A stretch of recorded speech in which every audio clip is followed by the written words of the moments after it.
இயேசு உங்களை நேசிக்கிறார். பிரியமானவர்களே, இந்த நாளில் ஆண்டவர் நம்மளோடு பேசும்படியே வேதத்திலிருந்து சில வசனங்களை கூட வாசித்து ஆண்டவர் நமக்கு கற்றுக் கொடுக்கக்கூடிய காரியத்தை பார்ப்போம்.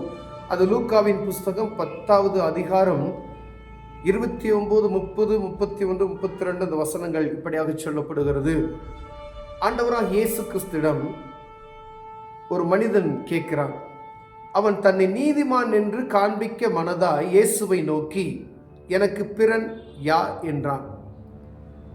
அவனை தன்னை நீதிமானாய் ஆக்கி கொள்ளுவதற்கு நீதிமான் சொல்லி அவன் எல்லாத்திலும் நான் கரெக்டாக இருக்கிறேன் அப்படின்னு சொல்லி இயேசு கிறிஸ்துவையே போய் என்ன செய்யறான், எனக்கு பிறன் யார் என்று கேட்கிறான்.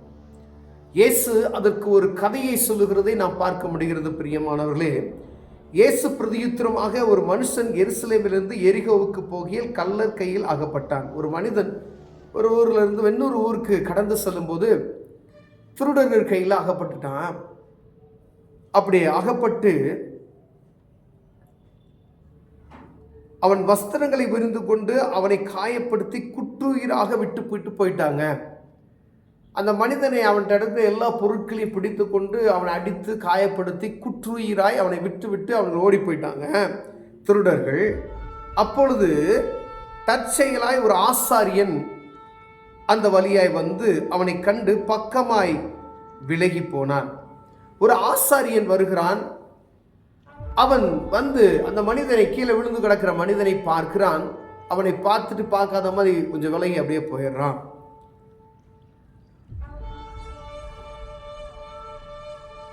அந்தபடியே ஒரு லேவியன் அந்த இடத்துக்கு வந்து அவனை கண்டு பக்கமாய் விலகி போகிறான். ஒரு லேவியனும் வருகிறான். அந்த லேவியனும் அதே காரியத்தை செய்கிறான். அவனை பார்த்து விட்டு என்ன செய்றான், வழி விலகி போகிறான். பின்பு சமாரியன் ஒருவன் பிரயாணமாய் வருகையில் அவனை கண்டு மனதுருகி, அதற்கு மூன்றாவது மனிதனாக ஒரு சமாரியன் வருகிறான். அவன் வந்து பார்த்துட்டு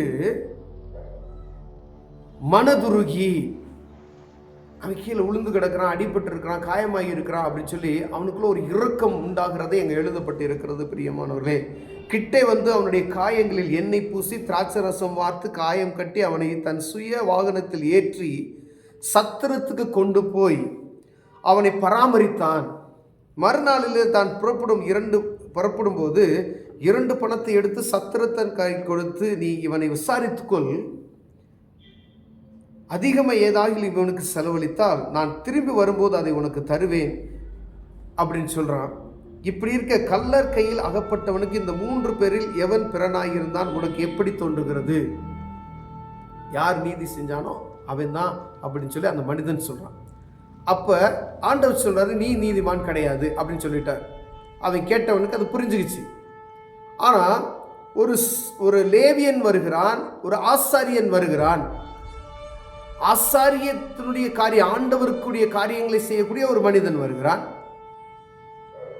தேவாலயத்தின் காரியத்தை செய்யக்கூடிய லேவியரும் அதில் வருகிறார்கள்.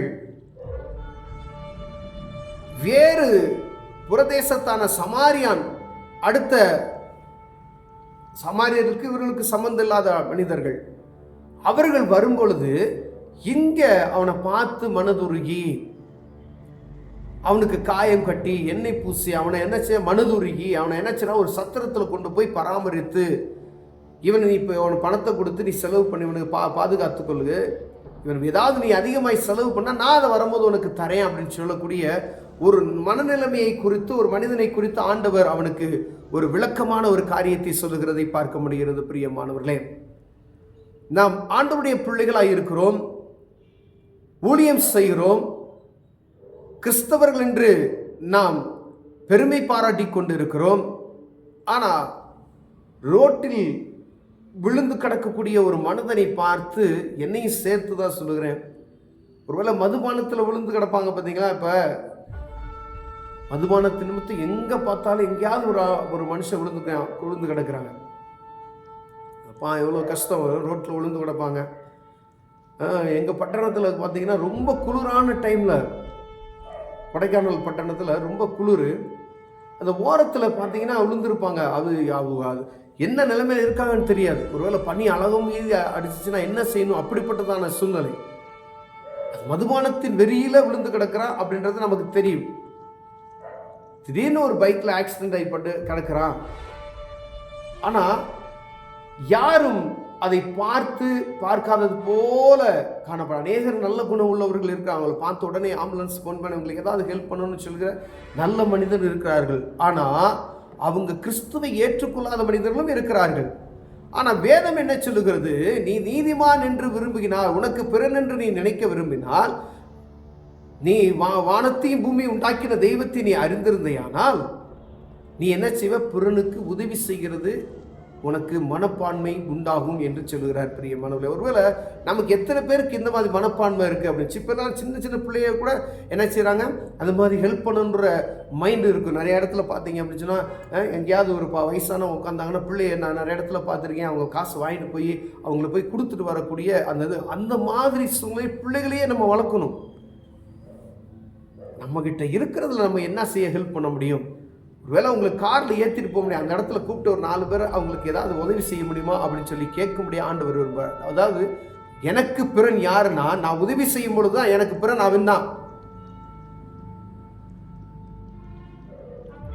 அதே நேரத்தில் கீழே உளுந்து கிடங்களை பார்த்தா, ஐயோ அங்கே போலீஸ் ஸ்டேஷன் போகணும், அது இது போகணும். இப்போ ஆண்டவர் அந்த இங்கே நமக்கு அரசாங்கம் சொல்லிக்கும் போது முதலுதவி செய்யுங்க அப்படின்னு சொல்லிட்டாங்க.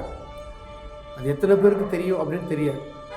கீழே விழுந்து கிடக்குறவங்க, ஆக்சிடென்ட் ஆனவங்களுக்கு என்ன செய்யுங்க? அவங்களுக்கு நீங்கள் ஃபஸ்ட் எய்டு பண்ணி யாராக இருந்தாலும் சரி பண்ணிடுங்க, அதுக்கெலாம் ஒன்றும் பிரச்சனை கிடையாது அப்படின்னு சொல்லி. ஏன்னா ஐயோ அவருக்கு உதவி செய்ய போய் நான் அங்கே போகணும், போலீஸ்காரங்க கூப்பிட்டுருவாங்களோ அப்படின்னு சொல்லிக்கிற பயம் அநேக பேருக்குள்ள இருக்கிறது.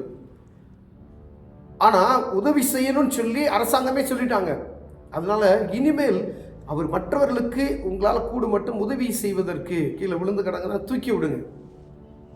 அதை கீழே விழுந்து கிடந்தாங்க பார்த்துட்டு பார்க்காத மாதிரி. ஒரு வயசானவங்க கீழே விழுந்துட்டாங்கன்னா விட்டுட்டு போயிடாதீங்க, தூக்கி கொடுங்க. நம்ம தூக்கி விட்டோம் அப்படின்னா நமக்கு ஏற்படக்கூடிய ஒரு சூழ்நிலை அவர்கள் தூக்கி விடுவார்கள். பிரியமானவர்களே, நேரங்களில் பாருங்கள், நம்ம இங்கே யாருக்காவது உதவி செய்திருப்போம், நமக்கு நம்முடைய குடும்பத்தில் இருக்கவங்களுக்கு, நம்முடைய தகப்பன் தாய்மாருக்கு யாராவது உதவி செய்திருப்பாருங்க. யாருனே தெரிலப்பா, நல்லவர் ஹெல்ப் பண்ணா கை பிடிச்சி தூக்கி விட்டான்பா அப்படின்னு சொல்லுவாங்க, பார்த்துருக்கீங்களா? அப்போ நான் அதை செய்யும் பொழுது மற்றவர்கள் நமக்கு உதவி செய்வாங்க. ஆனால் ஆண்டவர் என்ன சொல்கிறாரு? உனக்கு பிறனாய் யார் என்று கேட்டவன்ட்டு இந்த காரியத்தை சொல்கிறார். அப்போ நான் எப்படி இருக்கிறேன், நீங்கள் எப்படி இருக்கிறீங்க? இதை பார்த்து கொண்டு இருக்கிற அன்பு சகோதரனே சகோதரியே, மற்றவங்களுக்கு உதவி செய்கிற மனப்பான்மை, ஏதாவது ஈரம் மனதுருக்கம் இருக்கிறதா? ஏன்னா கர்த்தர் மனதுருகி, அநேக பேர் ஆண்டவர் மனதுருகி அவர்களுக்கு உதவி செய்கிறதை நாம் பார்க்க முடிகிறது. அந்த மனதுருக்கம் எனக்குள்ளும் உங்களுக்குள்ளும் இருக்கிறதா என்று பார்க்க முடியாது அழைக்கப்படும். கொஞ்ச நாள் இரக்கம் உண்டாகி இருக்கும்படியாய். நம்ம கல்லான மனிதர்கள் இல்லை, நம்ம டெரரிஸ்ட் கிடையாது, மனுஷர்கள். அப்படின்னா மனுஷன் அப்படின்னு சொன்னா என்ன, கொஞ்சம் ஈரம் இருக்கணும். அந்த ஈரத்தன்மையை நாம் வெளிப்படுத்தும்படி ஆண்டவர் விரும்புகிறார். அவர் மனதுருகி, ஜனங்களை பார்த்தது மனதுருகி அவர்களுக்காய் ஏதாவது செய்ய வேண்டும் என்று நினைக்கிறார். அந்த குணம் நமக்குள்ளே இருக்கிறதா என்று பார்க்க முடிய அழைக்கப்படுகிறோம். கண்களை மூடுவோம், ஜெபம் செய்வோம். அன்பின் தகப்பனே, ஆண்டவரே, ஒரு சமாரியன் ஆண்டவரே அந்த நாட்டு மனிதனுக்கு உதவினது போல நாங்களும் ஆண்டவரே மற்றவர்களுக்கு உதவத்தக்கதான ஒரு கிருபையை, அந்த பாசத்தை, இரக்கத்தை எங்களுக்கு தாங்க. இயேசுவின் நாமத்தில் பிதாவே, ஆமென்.